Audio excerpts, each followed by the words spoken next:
Assalamu alaikum, sir. My name is S.K. Ranjanani, Deputy Engineer, Government of Maharashtra, Water Supply Department. मैं non Islamic हूँ.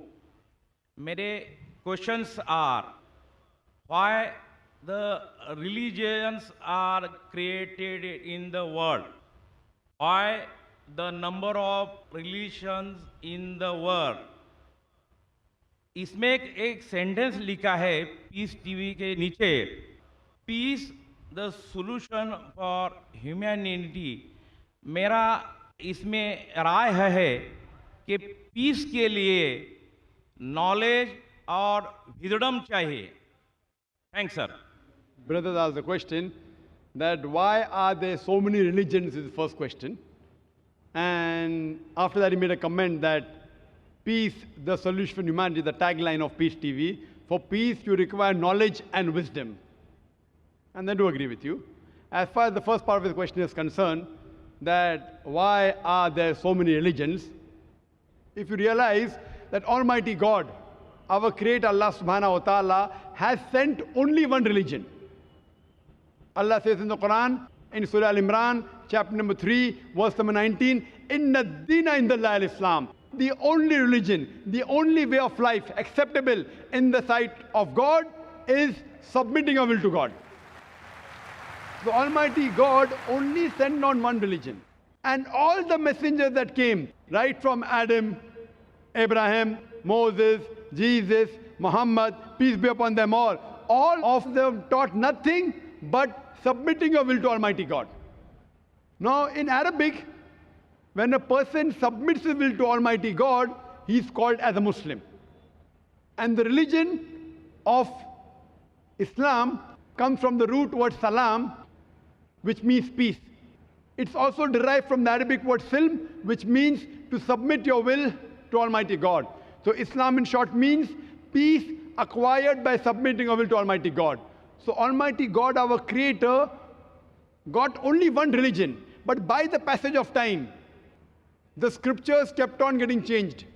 There was interpolation, there was fabrication, and whenever the scriptures kept on changing, as Allah says in the Quran, in Surah Baqarah, chapter number 2, verse number 79, فَوَيْلٌ لِلَّذِينَ يَكْتُبُونَ الْكِتَابَ بِأَيْدِيهِمْ ثُمَّ يَقُولُونَ هَذَا مِنْ عِنْدِ اللَّهِ لِيَشْتَرُوا بِهِ ثَمَنًا قَلِيلًا فَوَيْلٌ لَهُم مِّمَّا كَتَبَتْ أَيْدِيهِمْ وَوَيْلٌ لَهُم مِّمَّا يَكْسِبُونَ. Woe to those who write the book with their own hands and then say this is from Allah, to traffic with it for a miserable price. Woe to those for what they write, woe to those for what they earn. Now whenever Almighty God sent a revelation, sent an instruction manual, in the passage of time, the instruction manual, the revelation of Almighty God changed. Now when the message got corrupted, Almighty God sent a new messenger and a new message. This kept on happening until Almighty God sent the last and final messenger, Prophet Muhammad, peace be upon him, and last and final message, that is the glorious Quran. All the messengers that came previously, our beloved Prophet Muhammad sallallahu alaihi wasallam said that Almighty God sent 124,000 messengers on the face of the earth. By name, only 25 are mentioned in the Quran. The others, we don't know. Maybe someone asked me that can you consider, you coming from a Hindu background, if you ask me, can you consider Ram as a messenger of God? Or can you consider Shri Krishna to be the messenger of God? I say, since his name is not mentioned in the Quran or the Hadith, I don't know. Maybe he was, maybe he was not. I cannot say for sure.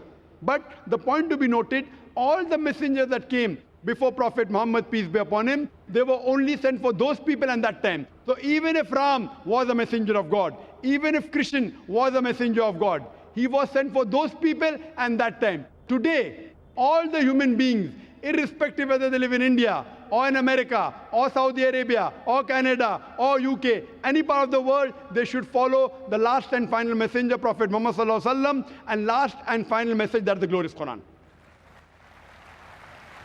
And Allah has taken a promise in Surah Hijr, chapter number 15, verse number 9, that we have revealed the Quran and we shall guard it from corruption. So Almighty God sent only one religion, that is submitting your will to God.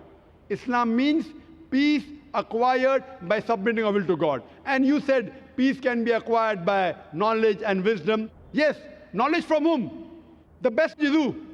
Is Almighty God, our Creator, Who is the most wise? Al-Hakim. It is Allah subhanahu wa ta'ala, Almighty God. So the best peace can be given to you is by following the knowledge and guidance of our Creator, Allah subhanahu wa ta'ala. Hope that answers the question. Thank you.